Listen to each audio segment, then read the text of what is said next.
Yes, welcome in. Another episode of The Swing. Badgers still winning games, won both their games last week, or I should say in the last week, as they took care of Indiana at home and then went on the road and beat Iowa. So that's three straight. That's three straight wins for a Wisconsin team that is starting to is not fading in February like some of those the last couple of years, which is obviously a huge positive. We're going to talk about it with Wisconsin coach Greg Gard. He's going to join us here in a little bit, and we'll get his thoughts on where his team is at. And 34 days, 33 days, whichever one you want to think of here for till Selection Sunday. Jesse, can you feel it? Is that excitement starting to build within you? Honestly, this is around the time when I can. I'm starting to look at bracket matrix and all the NCAA tournament projections. I fully realize we've got a month plus with the heart of the Big Ten schedule, the toughest stretch coming up. Then you've got the Big Ten tournament. But Wisconsin is sitting pretty right now. They're at worst a 4 seed in these projections. I was going through before we got on here, and the bracket matrix, which breaks down basically every NCAA tournament projection that's out there online, has their average at about 3.5, and most of them have them as a 4. But CBS Sports, maybe this is ambitious, has them as a 3 in Milwaukee. So that is still in play here. Obviously, getting to the tournament is most important. But yeah, I'm starting to feel it.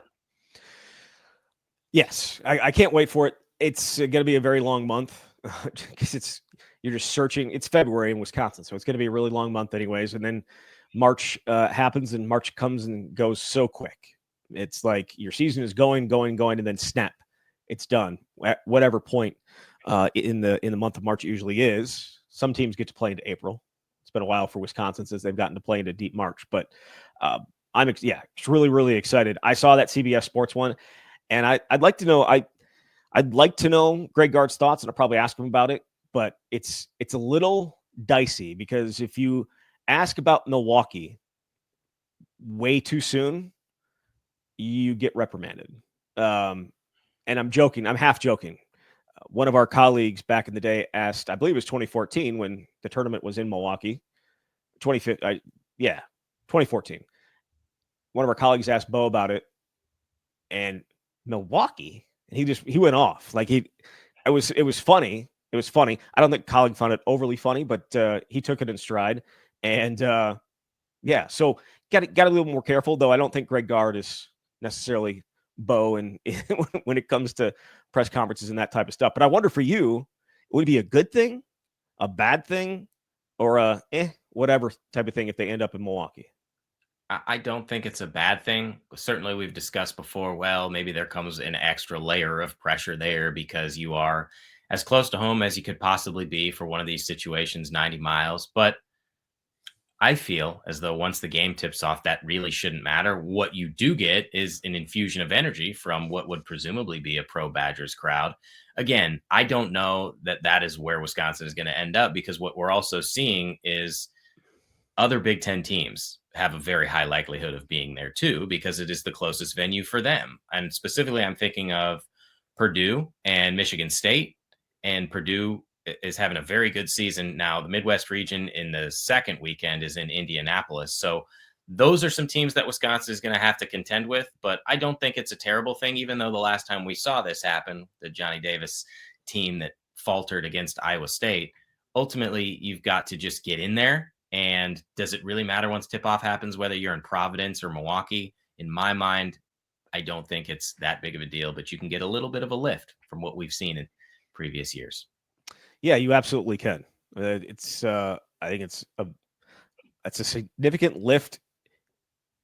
And if you were to get down, say double digits, like they did against Oregon, and I think if you talk to guys on that team, some of them would be like, yeah, we were going to come back no matter what. Others would say, I don't know that we would have been able to get all the way back if it wasn't for being at home, essentially, and the crowd, because that crowd was electric. It was just a lot of the building I've been in, easily for a neutral site game by far, but it rivals some of the stuff that I've seen at the Kohl Center when there are big time things happening, and that was a special environment. And it wasn't like it was a bad environment 3 years ago. It was loud as hell too, but when you don't make shots, it doesn't matter.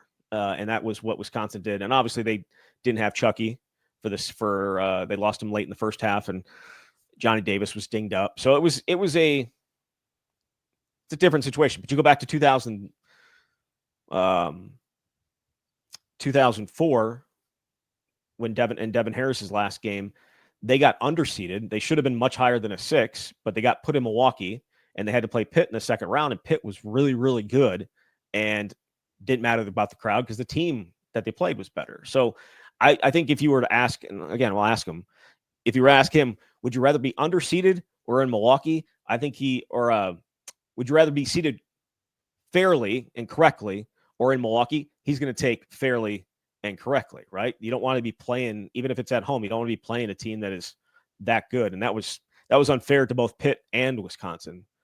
Pitt having to do that in Milwaukee and Wisconsin having to face a team like that in the second round. But I think it'd be I'd prefer it just because it's easier, but the advantage of it is, I think, could change based on who you're talking to. The good news for this team is that it has put itself in position to even be in this conversation, which we certainly didn't think was going to happen at the start of the year when you had no idea what this team was going to be. Now, as we're having this conversation, the Badgers are 19-5 overall. They're 9-4 in the Big Ten. They're in the thick of it here. They've gone up 5 spots in the AP top 25. They're 16th coming into this week now, and they're 15 in the NCAA net rankings. So they've done everything you could possibly ask for and more just to put themselves in this position, which is where you want to be. Yeah, and they did it. They got to the spot with 2 wins this past week at Indiana at home, and then going on the road and beat an Iowa squad that was a little desperate. That was going to play so much harder because they had that Kamari McGee comment in their head. And honestly, they played harder than they did in Madison, that's for sure. And it still didn't matter because Wisconsin's defense has picked it up a little bit of late. And I believe I saw, I think it was yesterday, they are sitting at 37th in Ken Palm's defensive efficiency rankings. That's up from the mid-50s just a few weeks ago. And I know Greg said it might have been a post-game press conference, or it might have been a weekly press conference. He said that they need to get into the top. They'd like to be in the mid-20s to do something special. The offense is, I believe, 9th. But if they can get that defense up to the mid-20s, they might be able to do something special. Have you seen some growth there? And was that, that's the second fewest Iowa points that Iowa's had in the last 2 years. I certainly think so. First of all, this week on paper went as expected. Indiana's 5-8 in Big Ten play. Iowa's 4-8, but that doesn't necessarily always happen. And the one that is more impressive certainly is going on the road, beating Iowa at Carver Hawkeye Arena. As you said, they mentioned they were not thrilled with Kamari McGee's comments, though nothing he said was wrong, because when you score turn on the tape 15 points, you could say whatever you want. And it feels like you shouldn't be upset about 100. What he said, you gave up 116 points. Right. Like, why would that hang on you? It should be the points that hang on you. That people should not have to tell you they didn't play any defense. We can see it on the scoreboard. You were not interested in playing defense. Yes. Go ahead. I'm sorry. Well, I always think, I feel like the meme forever now that the Last Dance happened is, and I took that personally. Yeah. Doesn't matter what it is. If you're an athlete, you find motivation, even if you are a terrible defensive team. Either way, that's a game that Wisconsin very well could have lost. Iowa led by 2 at the half. That's not an easy place to play. And Wisconsin did its job in the second half, scored enough points, but made life very difficult for Iowa. And that is, I don't want to get on a tangent about Iowa because this is a Wisconsin show, but that Iowa team, in my mind, should be so much better with the personnel that they have. I mean, Dick's not having Freeman. They've got a lot of guys who can score, but Wisconsin deserves a lot of credit for holding them the way that they did, especially in that second half. And the Badgers, they have everything that you need to make a run here because they can do it on both ends of the floor. This is the most efficient team offensively that they've had since that national title team. A year ago, it was that team, and they've stepped it up a notch. But defensively, they're still playing very well. So I'm encouraged defensively by what we've seen the last 2 games, even if they've come against teams that are not in the upper half of the Big Ten. You still got to go out and win, and Wisconsin has been able to do it. They did, and John Tonje continues to be as good of a transfer as Wisconsin's ever had. And I know that we were asked about it a couple weeks ago, and I'm going to do it eventually here. It's gonna get here. We're gonna do a transfer draft and pick. I think I found enough guys that we can make 2 starting 5s for both of us, plus a couple of reserves. So we'll do that. But I think he should be either the first or second pick. Whoever gets the first pick probably should take him. And if they don't, the person with the second pick is going to take him because he's been fantastic. Yeah, he would be my number 1 pick. I'll just give it away right now. I don't think it's particularly close for a guy who's averaging 18 plus points per game. And you could make the case, I don't even think it's that hard of an argument, that he was the single biggest transfer portal addition or find or perhaps underrated gem in the portal for any team in college basketball to come in and average 18 plus, to be a 90+% free throw shooter, to be a 3-level scorer, and to impact the team the way that he has and make everyone else around him better, because that's not always a given too. When you watch film and you see a guy scoring, you don't know what it's going to look like, but this team is clearly clicking on all cylinders, led by John Tonje. Yeah. So, all right, we're going to step aside here and get into our interview with Greg Gard. Back on the other side, talk about a huge game at Purdue coming up on Saturday, as they are the top team in the Big Ten once again, and Wisconsin's going to have to go in there and win, and obviously have to go into Michigan State later this year as well. So, all right, here he is, Wisconsin coach Greg Gard. And we do welcome in Wisconsin coach Greg Gard. Greg, certainly appreciate you taking some time to talk with us. This is the usual time for a lot of people that they start paying attention to college basketball, right? Like you get done with, we've been locked in since October, but you get people that have been focused on the NFL and focused on college, and now it's all basketball. For people that are just tuning into this, can you describe what your team is this year? Because it is a much different looking team than maybe even last year. It's just a much different thing in the way you guys play, and just what does it look like for people that maybe haven't seen it yet this year? Well, first of all, I'd like to ask what the heck you've been waiting for if you haven't tuned in. You've missed 3 really good months already. No, I think, obviously in this era that we're in, and we're not going backwards. I don't know how it's going to change as we go forward, but we're not going back to the days of old. Just the acclimation with rosters and a lot of new faces and that are at different places, and it's a transient world in terms of how our rosters come together, and I think too with how the game has changed and college basketball has evolved. We've evolved and tried to stay on the cutting edge, not only in things on the court with what we're doing offensively, but even off the court, and a lot of that plays into the roster assembly that we put together and that we're continuing to work on going forward, knowing that it'll be an annual reset in terms of what your roster looks like. But I think we found a pretty good way to play that's highly efficient, and we can score, giving the where college basketball is right now. Not that the defensive end isn't important, but it's a fun team to watch. That's for sure. It's been an awesome team to coach. The chemistry's been really, really good, and that's played into us being so good. But it's a really good team. Greg, the offense obviously took a huge step up last year. It's taken an even bigger step this year. In your mind, where have you seen the biggest difference in the evolution of this offense in year 2? I think having 4s that shoot 3s and make 3s. I think that's the biggest piece of it. I think the other part too is all the guys that return. That we obviously felt retention was really important, not only in terms of your culture of your locker room and guys that have been here, but the next step of this offensive kind of evolution, so to speak. That another year in the system, another year of off-season work in it, and they understand it so much better now than they did a year ago. And I think, in large part, the pieces fit better together. We have better pieces for what we're doing in terms of individual players, but the returners have been a big part of our jump forward, even though John Tonje as a newcomer gets a lot of the accolades. But the other guys that returned that are in year 2 have helped as well. We've been talking about John Tonje as one of the best transfers in the country for sure. For you though, and we're going to do this later on. I was saying it earlier. We're going to do like a transfer draft. I think I found enough guys at Wisconsin, even though it hasn't been necessarily something you guys have done throughout the last 20 years.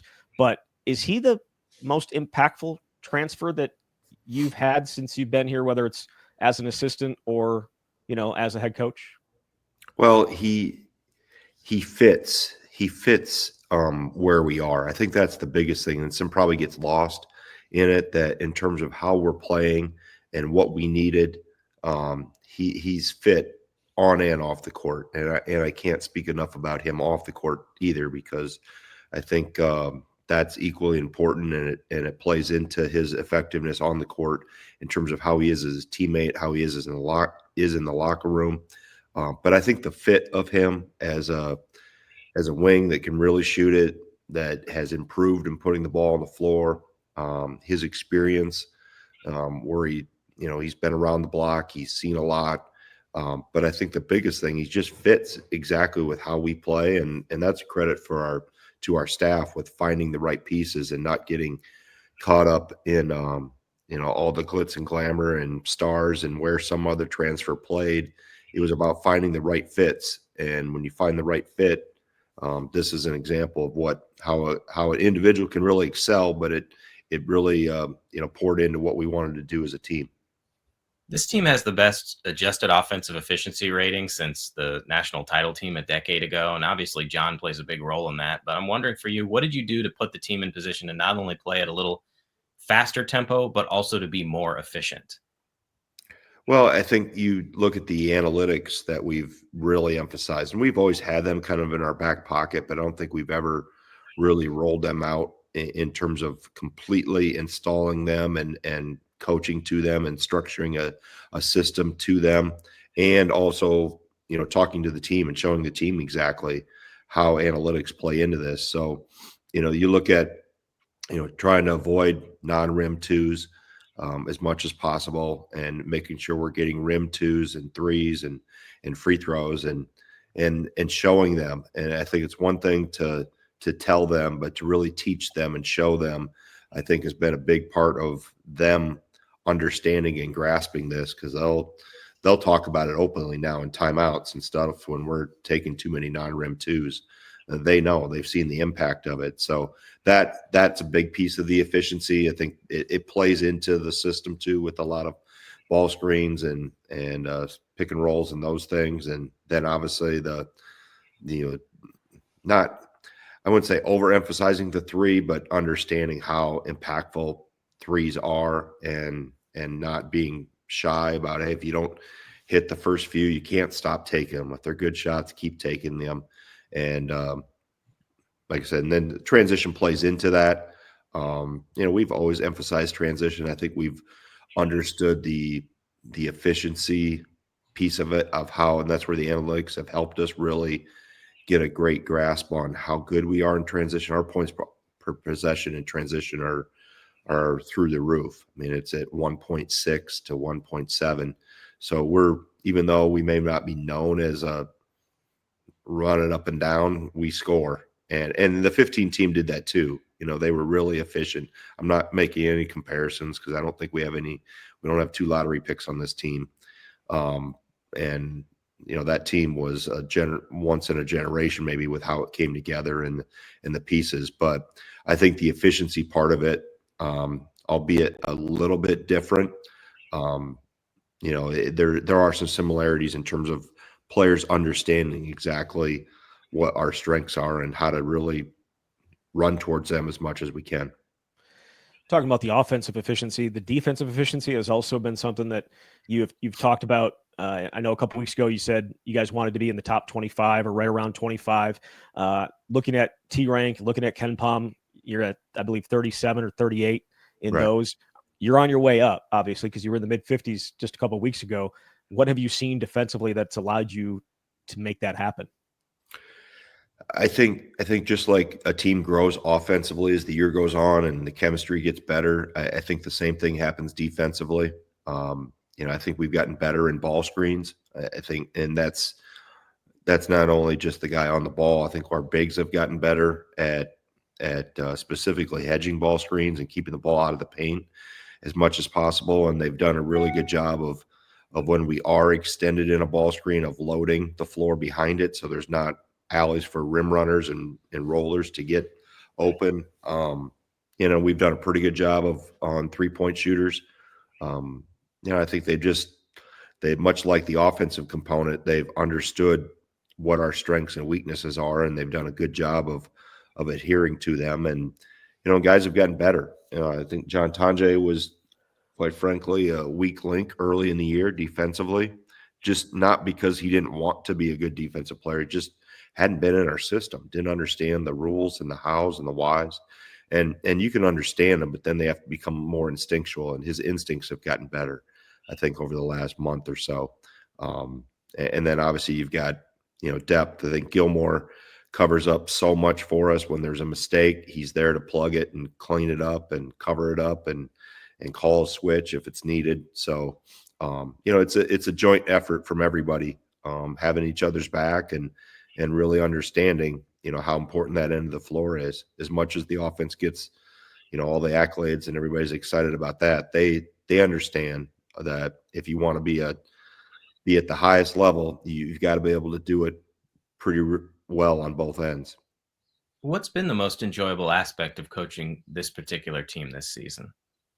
I think just how they get along. I mean, it's always, and I've said this before in some other press conferences, you're always, the coach's worry is the chemistry, and specifically when you start bringing in transfers, and how do people acclimate?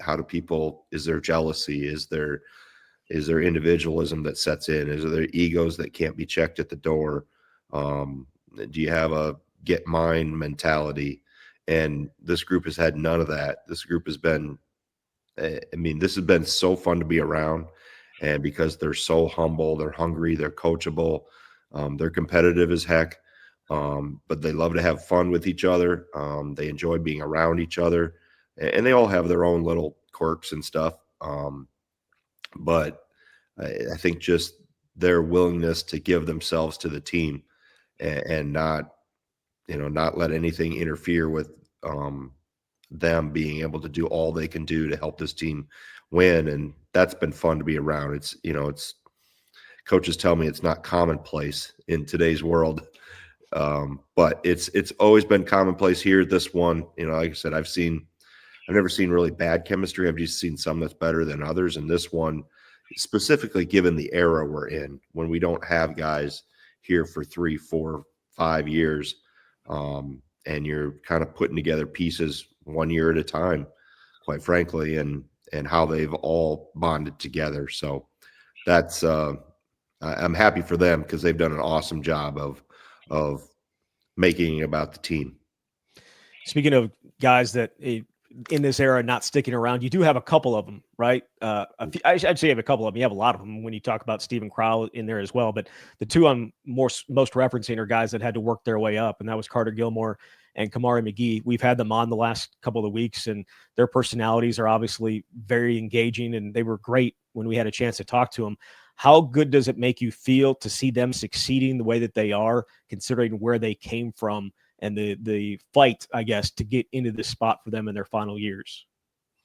I'll tell you a story, Zach, of when I was named the head coach after that interim 4 or 5 months, whatever it was. I was with Ab Nicholas, who we all remember Ab. And he said, Greg, you got this job the old-fashioned way. And I kind of looked at him, and I was like, Ab, what do you mean? He goes, you earned it. Said it wasn't handed to you. You had to earn it and win over these, whatever, so many months. And I look at them, and that reminds me, Carter and Kamari's story reminds me of that story, that what Ab shared with me, 10 years ago. They've earned it.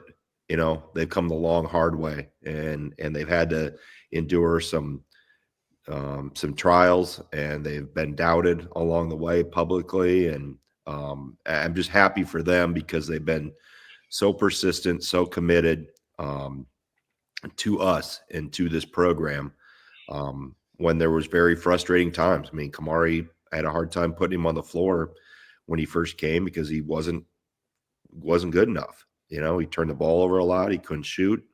Now he's got almost a 5-to-1 assist to turnover ratio. He's leading the country in 3-point field goal percentage. with 25 makes or more in that category. I mean, Gilly is obviously, people publicly were I felt unfair to him.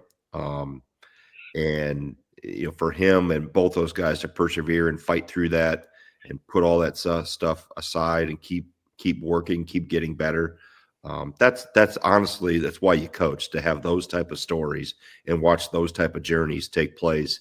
And like I said, I couldn't be happier for two guys more than those two guys, because I've had a front row seat to watch how far they've had to come.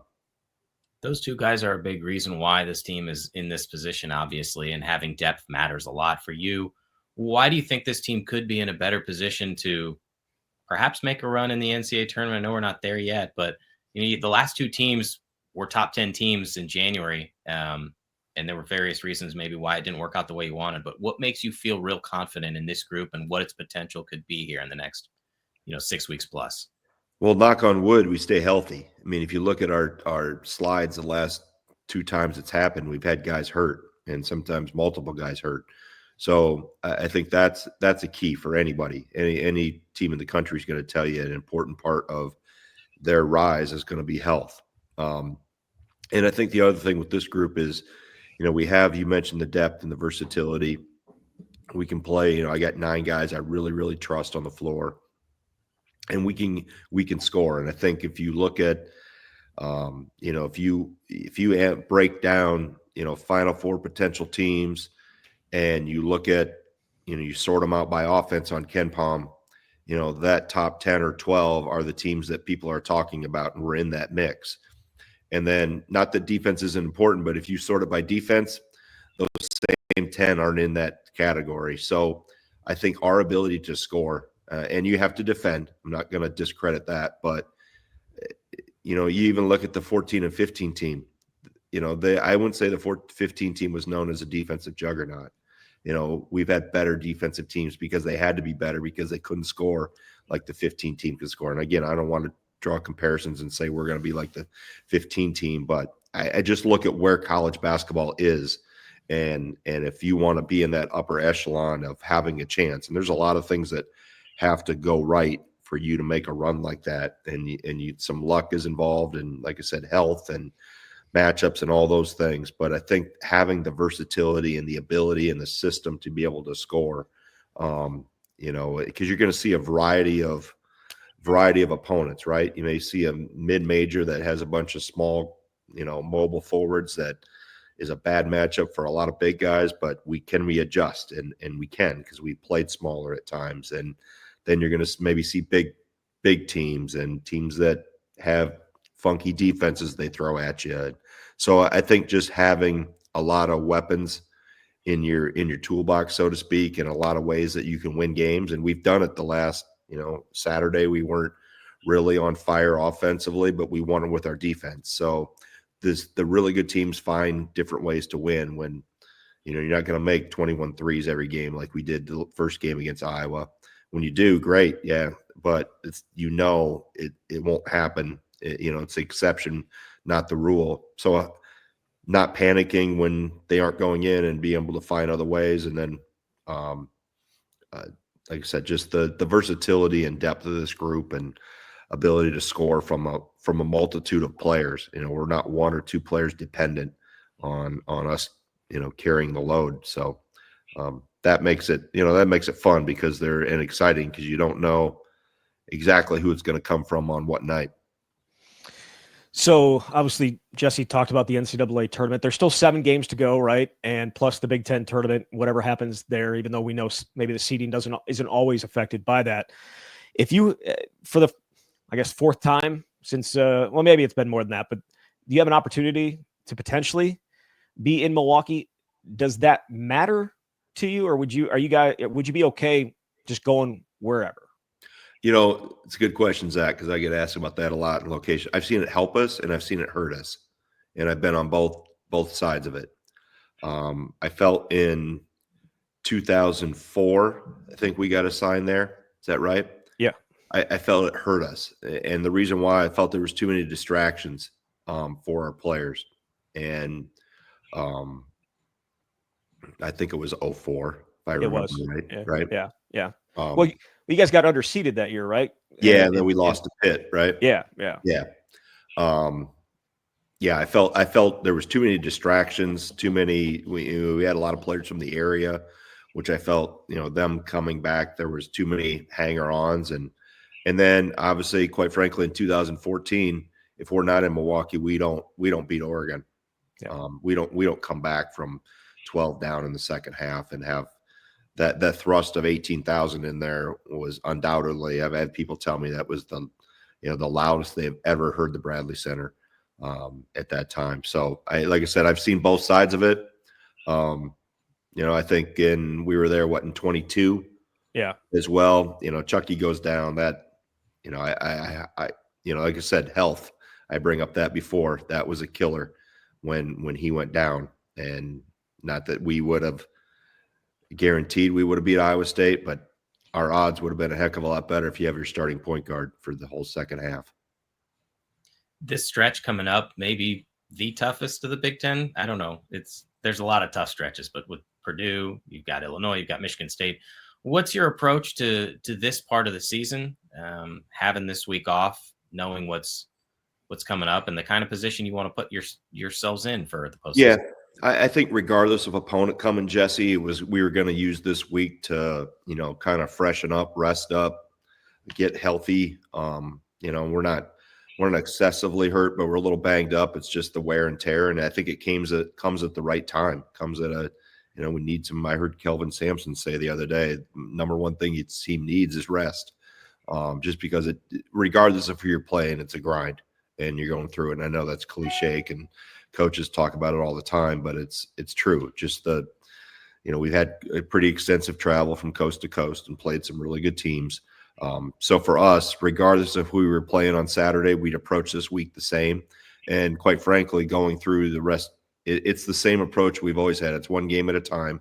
And again, I know I'm coach speaking this thing, but it really is. We'll intro Purdue today. Yesterday it was all non-contact and a bunch of shooting. And today we'll intro Purdue, work some more on some of our things and try to polish up some of our individual stuff and team stuff. And then obviously we get tomorrow off, and then Thursday, Friday will be in the normal prep route. So, but we back down practices this time of year anyway, and not that they're less intense. In fact, today's will be extremely intense, but it'll be in shorter spurts. And I think that's, the resources and technology we have now. And I lean on Jim Schneider a lot in terms of strength and conditioning, and he understands the science behind it of when to turn up the heat, so to speak, in practice, and when to back it down and trying to get that up and down flow and stimulate them and then back off, and then stimulate them and then back off. And that gives you into kind of a game rhythm where you want to hit that peak on your game day. And so that's how we'll go through, today and Thursday will be high intensity days. And obviously Wednesday, Friday will be a light day, short day before we go to West Lafayette. But you're just getting into that rhythm, 45 minutes to an hour 15 is about where we'll have practice here going as we come down the stretch. Had another question about the offense and its impact. It's something I was curious about now that it's been what you guys have done this year and been so good. Have you been able to notice it at all? Has your staff been able to notice it potentially impact on the recruiting trail? I know in reading some of the comments from different guys that you guys are pursuing, they have mentioned it, but I'm wondering if you've seen it from your point of view, whether it has in any way impacted guys and their feeling about your program now.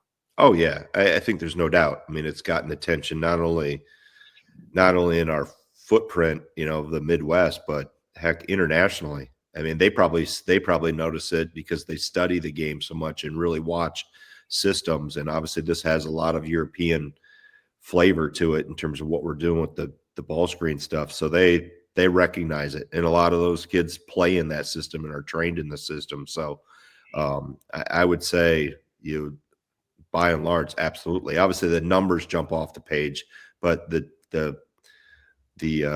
recruits that really study the game and watch it and see how we play I think if they aren't impacted by it in a positive way, they're not paying attention. So if they're not impacted by a positive way, then I don't want them because that means you're not paying attention and you're not really watching this for what it really is. And but like I said, it's I've been shocked by not shocked, but just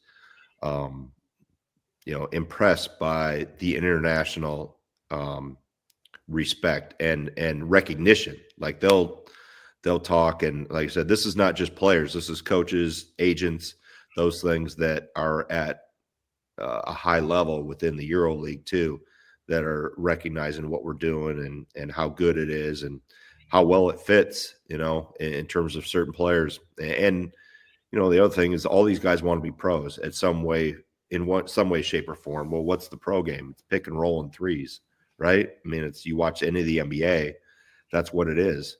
Unless you're, one of the stars, and then you can do whatever you want. But, they pay role players a lot of money to sit in the corner and shoot threes.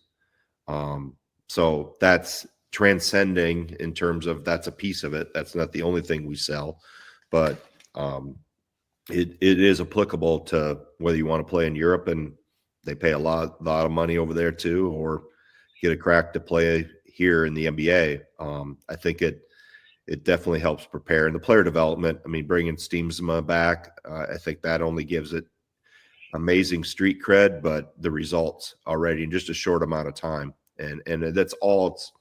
It's not just him. It's our players, their work they put in. It's the system I think fits who we are and who we can become. I think it fits where the game is going.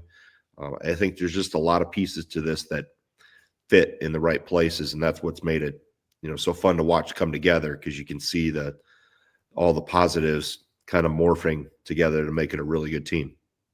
Greg, I have one more question for you. You've talked a lot in the last handful of months, years about the evolution of college basketball over the last decade, but I think you deserve a lot of credit for your willingness to evolve as a coach, and we're seeing some of the fruits of that labor the last couple of years. In your mind, where do you think you've changed the most as a coach since you got this job a decade ago, as you were talking about earlier? I think in terms of ability to or communication with the players, I'm much more relaxed than I was. I was probably wound extremely tight early. And I think players have changed a little bit too. I mean, in terms of I've hopefully gotten better at communicating, and I think from a off, not off the court, even on the court, just I think just dialing. I think that comes with experience of just understanding I can't impact and control everything. And maybe you felt as a coach you should control or could control or needed to control everything, and probably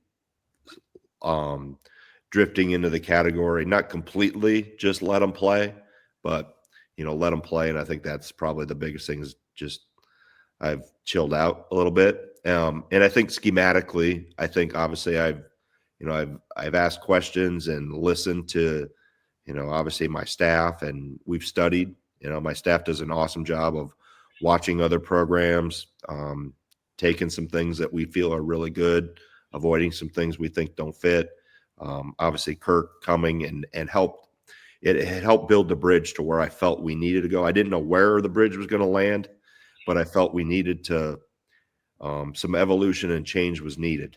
And I knew the ball screens and the spacing and something was part of it, and how can we get there?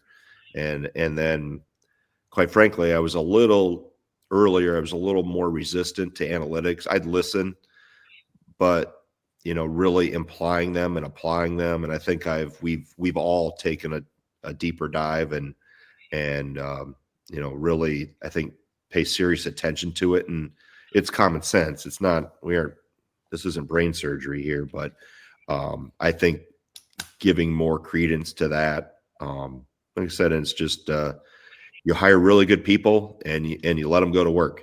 And then, and quite frankly, this job has changed so much with all the other moving parts. You're more of a CEO than you are a coach. I watch a lot of film and spend time, but there's so much more that goes into it now that wasn't a part of it 10 years ago. Obviously we talked about it with the NIL and with portal and those things. I spend less and less time trying to develop a trick on an out of bounds play than I used to 5-8 years ago. I still look for them and find them and write them down when I see somebody else do a really good one. But I think it's changed in terms of what you spend a lot of your time kind of future casting how your roster needs to be. I mean, and literally we used to do it in like 3 to 4 year snapshots and move people through freshman, sophomore, junior, and kind of now it's you're looking at 1 year snapshots. What's next year's team need to be? What are we going to need to add to it? Where are our weaknesses? Where are our strengths? Retaining Blackwell and Winter are our top priority, along with some other guys, and then you build from there. And literally, we're building for 25, 26 when that time comes. Does your staff, obviously, everyone's focused on this season, but do you guys kind of look at some other rosters, potential guys that may be available? I'm not saying like reach out to them or anything, but just like keep an eye on other guys' on other teams' rosters that potentially could be hitting the market, for lack of a better term, come next month or later next month.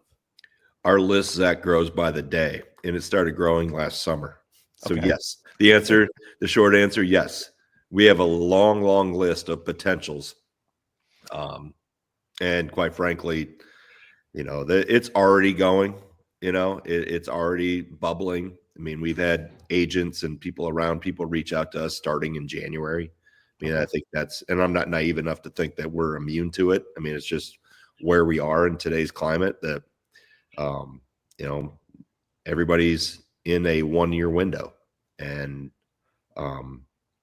but yes, to answer your question, yes, we are well aware and watching and keeping tabs on, the whole world.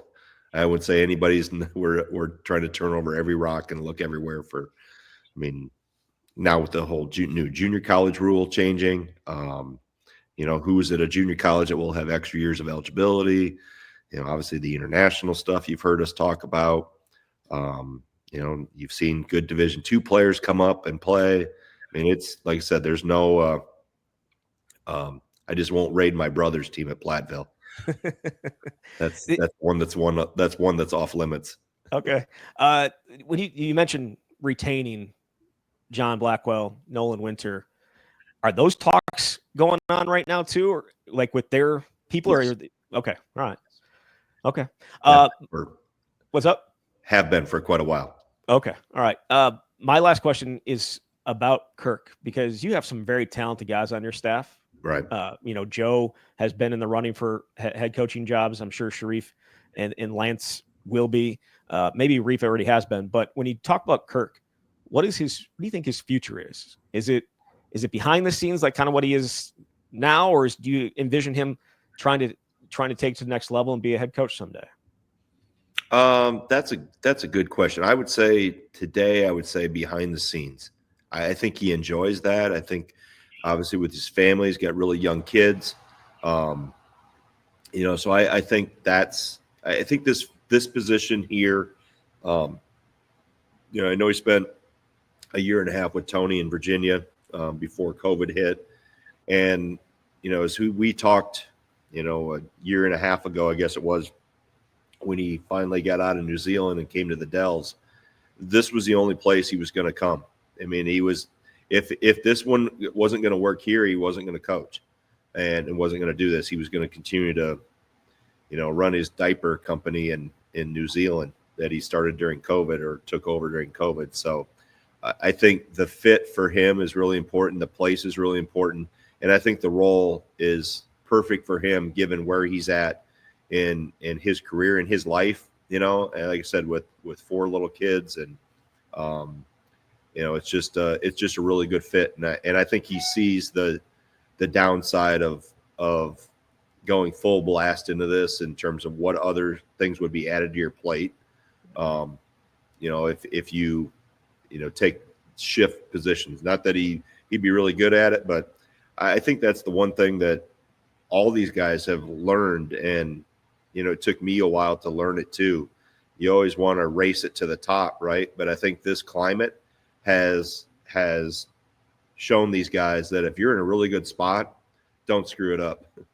Because we've watched a lot of really good coaches go to places that had no chance to win and they're out.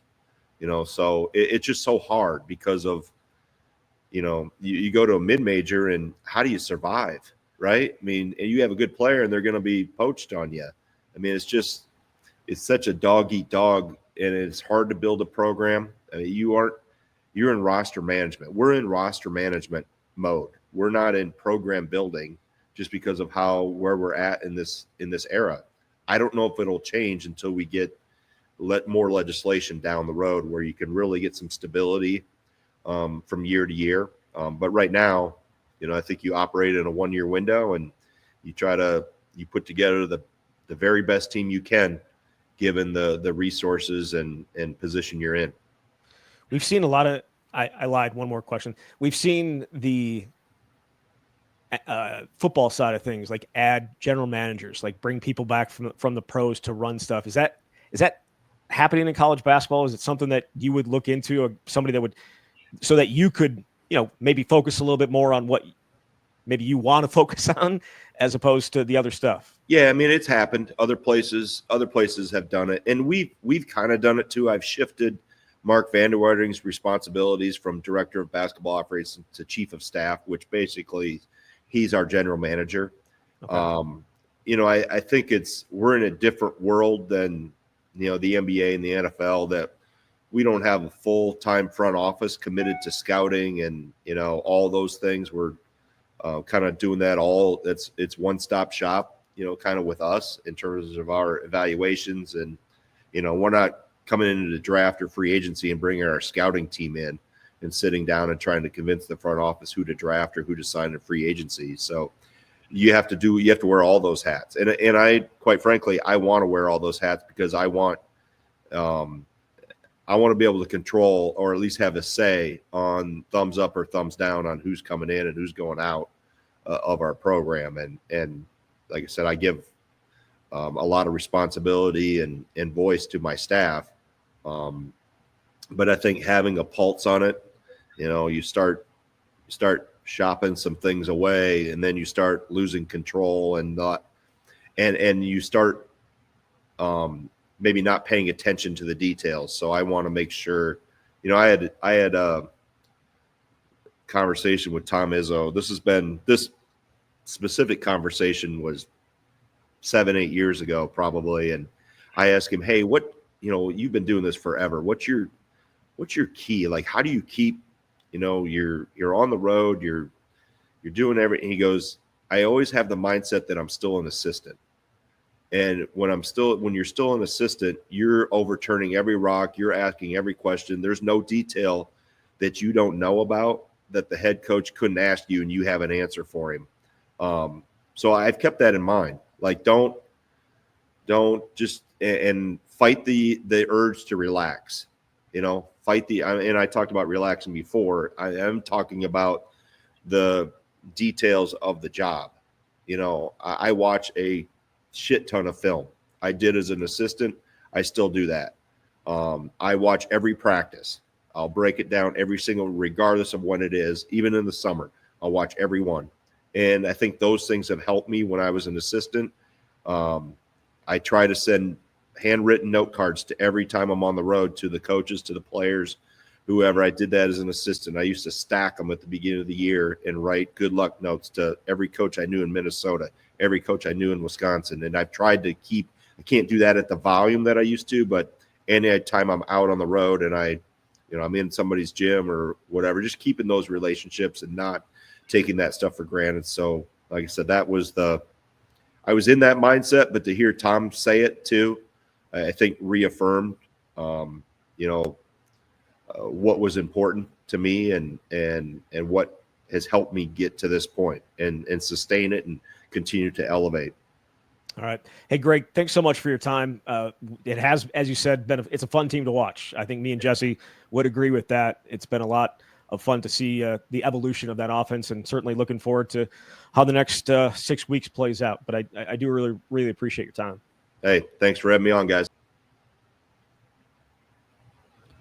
All right, there he was, Wisconsin coach Greg Gard. Certainly enjoyed talking to him. That was longer than I was expecting to keep him, but he had a lot of good answers to a lot of the questions that I think a lot of people have been thinking about, just not about this year's team, but about how they're putting together teams year to year, and some of the future of potentially Kirk Penn. I know some people, we got a question about whether he was going to be the next head coach and all that good stuff. So really did enjoy that time with him. But moving on, he's got a big one this week. Wisconsin last played on Saturday. They don't play again until Saturday against Purdue, at Purdue, number 7 Purdue, a team that last year obviously dominated the conference and won the conference title. Did not win the conference tournament title, thanks to Wisconsin, but it is a team that is starting to play as well as maybe not last year's team, but they're playing some really, really good basketball. And it's led by Braden Smith, who is a damn good player and is probably the favorite to win conference player of the year. I mean, John Tonje should be in that conversation, but I think Braden may be at the top of it. Yeah, Matt Painter and Purdue deserve a lot of credit for still being in this position. Obviously, it helps to have tremendously talented players, but you lose Zach Edey, and it's like you don't skip a beat. They're 11-2 at this stage of the game, so this is going to be one of the toughest tests Wisconsin has in Big Ten play. And this is massive because it's not out of the realm of possibility that Wisconsin can earn a Big Ten title or be a co-Big Ten regular season champion. They're 2 games back in the loss column. Obviously, if they don't win, then that's out of the question. But if they can somehow win this game and continue this stretch of hot play, then they are firmly in the mix at the top of the Big Ten, which it says a lot about what this team has been able to accomplish. But yeah, huge test on Saturday. Yeah, and again, it's not just Smith. Obviously, Trey Kaufman Redden has been fantastic, averaging nearly 19 a game. And you go back and he wasn't, I wouldn't say necessarily a problem for Wisconsin in last year's Big Ten tournament, but he did have a solid game in that one. It's a huge challenge. It's a huge challenge for what Wisconsin's going in there right on Saturday. It's always a tough place to play. Wisconsin has won there. When they won the Big Ten the last time, they went in there and Johnny Davis dropped, 37 in that game or something like that. That was earlier in the year, and they went on to win the Big Ten because when Purdue came to the Kohl Center, the second to last game of the year, I wouldn't say this is the last huge game at Wisconsin, but it's it's the last like truly memorable home game.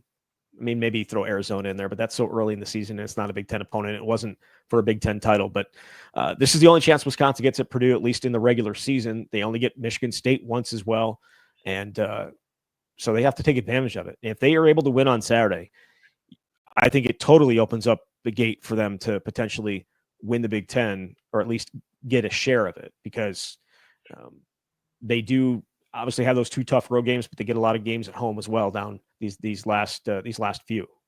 Yeah, absolutely. This is the toughest stretch, I think, in Big Ten play for them. Not to say that there haven't been, or that there have been easy stretches, but of course, if you can beat the Michigan States and the Purdues of the world, generally most seasons you're going to be in a really good spot. And we started this show talking about potential NCAA tournament seeding.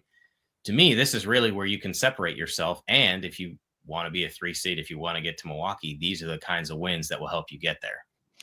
It's funny that they're I shouldn't say it's funny.